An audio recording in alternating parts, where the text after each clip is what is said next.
Welcome to easy law guide. Friends, आज के हमारे वीडियो का टॉपिक है हमें इमरजेंसी फंड की ज़रूरत क्यों है, हमारे पास कितना इमरजेंसी फंड होना चाहिए और दोस्तों इमरजेंसी फंड को हमें कहाँ रखना चाहिए ताकि वो इमरजेंसी में तो हमें काम आए, साथ में वो पैसा ग्रोथ भी करता रहे। लेकिन दोस्तों उससे पहले एक डिस्क्लेमर है कि आपको कोई भी इन्वेस्टमेंट करने से पहले आपके फाइनेंशियल एडवाइज़र से एडवाइस लेके ही करना है। तो चलिए दोस्तों वीडियो में आगे बढ़ते हैं। आप कहेंगे दोस्तों मुझे इमरजेंसी फ़ंड की ज़रूरत नहीं है क्योंकि मैंने ऑलरेडी इंश्योरेंस लेके रखा है, तो मुझे इमरजेंसी फ़ंड की ज़रूरत क्यों है। लेकिन दोस्तों एक्चुअली इंश्योरेंस एक पूरी अलग चीज़ है और इमरजेंसी रिक्वायरमेंट एक पूरी अलग चीज़ है। इंश्योरेंस दोस्तों उस केस में होता है कि जब हम नहीं रहे तो हमारी फैमिली की जो रिक्वायरमेंट है वो पूरी हो। लेकिन दोस्तों हमारे रहते हुए भी कुछ ऐसी इमरजेंसी आती है जिसका हमें सामना करना पड़ता है और इसके लिए हमें एक अलग से इमरजेंसी फ़ंड की रिक्वायरमेंट होती है।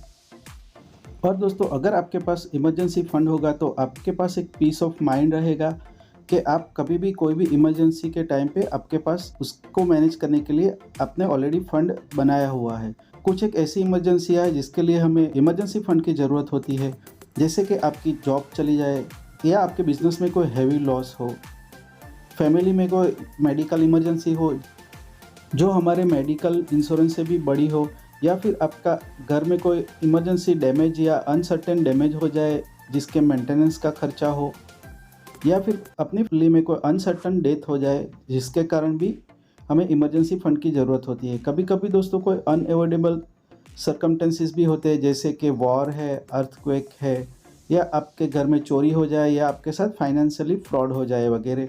ऐसी बहुत सी चीज़ें हैं जिसके लिए हमें पहले से तैयार होना चाहिए और उसके लिए इमरजेंसी फ़ंड हमारे पास होना चाहिए। अब दोस्तों बात यह है कि हमारे पास कितना इमरजेंसी फ़ंड होना चाहिए। तो जनरली हम बात करें तो हमारे पास 6 से 12 महीने की लिविंग कॉस्ट कवर हो जाए उतना फ़ंड हमारे पास होना चाहिए। पर दोस्तों खाली 6 महीने का फ़ंड ही होना चाहिए ऐसा ज़रूरी नहीं है। यानी कि दोस्तों मिनिमम 6 महीने और मैक्सिमम 12 महीने की लिविंग एक्सपेंस का फ़ंड हमारे पास होना ज़रूरी है। आप चाहे तो 6 महीने का एक्सपेंस भी एज ए इमरजेंसी फ़ंड रखें तो भी इनफ होता है, लेकिन वो आपको डिसाइड करना है कि आपके पास कितना इमरजेंसी फ़ंड होना चाहिए।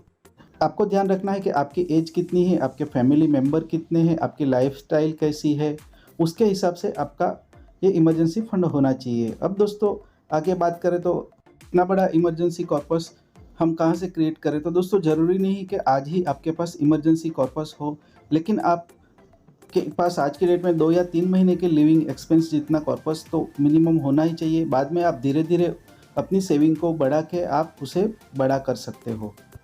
इमरजेंसी फंड को इन्वेस्ट करने से पहले हमें कुछ एक चीज़ों का ध्यान रखना है, जैसे कि सेफ्टी एंड सिक्योरिटी। दोस्तों इमरजेंसी फंड डिफ़िकल्ट टाइम के लिए होता है, तो हमें उस इन्वेस्टमेंट को सेफ और सिक्योर जगह पे इन्वेस्ट करना है। ध्यान रखना है कि हमारा इन्वेस्टमेंट डायरेक्टली या इनडायरेक्टली स्टॉक मार्केट या चीट फंड जैसी स्पेकुलेटिव चीज़ों में ना हो या हाई रिस्क जगह पे ना होना चाहिए, क्योंकि ये फंड के साथ हम कोई चांस नहीं ले सकते।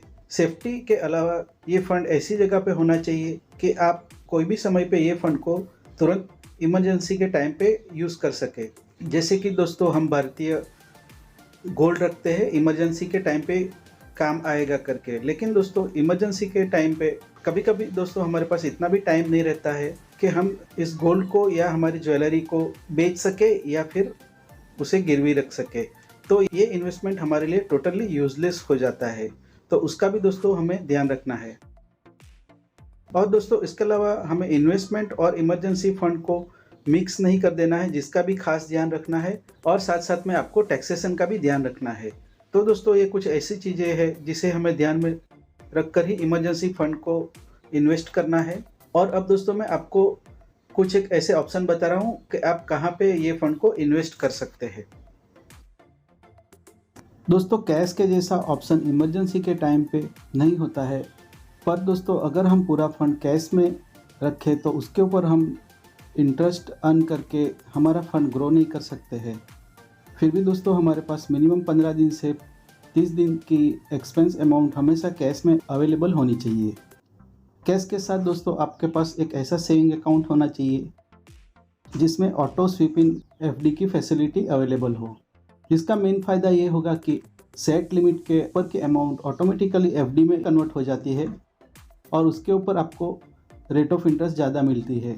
और दोस्तों वो एफडी हम एटीएम कार्ड के थ्रू भी विड्रॉ कर सकते हैं और हमारे इमरजेंसी के टाइम पे उसे यूज़ कर सकते हैं। दोस्तों उसके अलावा आप थोड़ी बहुत अमाउंट फिक्स डिपॉजिट में भी डाल के high rate of interest earn कर सकते हैं। और एफडी के साथ साथ आप दूसरा ऑप्शन देखें तो लिक्विड म्यूचुअल फंड का होता है, जिसमें भी आप आपकी इमरजेंसी फंड की थोड़ी बहुत अमाउंट इन्वेस्ट कर सकते हैं। और दोस्तों लिक्विड म्यूचुअल फंड आजकल आपको एटीएम कार्ड भी ऑफर करती है, जिसकी मदद से आप आपकी ज़रूरत के अनुसार पैसा निकाल सकते हैं। समझिए कि आपके पास लिक्विड फंड में अगर 1 लाख रुपया है और आपको खाली 15,000 की ज़रूरत है, तो आप दिए गए एटीएम कार्ड के यूज़ से उतने ही पैसे निकाल के पूरी अमाउंट ब्रेक ना करते हुए उतनी ही अमाउंट विड्रॉ कर सकते हैं। तो आप लिक्विड म्यूचुअल फंड को भी इसमें कंसीडर कर सकते हैं, लेकिन उसके कुछ ड्रॉबैक्स भी है, जैसे कि एग्जिट लोड, एंट्री लोड और शॉर्ट टर्म कैपिटल गेन, जिसका आपको कैलकुलेशन करके चलना होगा। तो दोस्तों आप अगर यही ऑप्शन को अगर 20-20-60 या फिर 20-20-50 के रेशियो में इन्वेस्ट कर सकते हैं, यानी कि आपके इमरजेंसी कॉर्पस का 20% अमाउंट कैश, 20% अमाउंट सेविंग जो ऑटो स्वीप एफडी फैसिलिटी वाला हो सेविंग अकाउंट, और बाकी की 60% एफडी या लिक्विड म्यूचुअल फंड में या फिर दोनों के कॉम्बिनेशन में रख सकते हो। लेकिन दोस्तों ये रेशियो तय करने से पहले आपको एक बार आपके फाइनेंशियल एडवाइज़र से कंसल्टेशन कर लेनी है, उसके बाद ही फाइनल डिसीजन लेना है।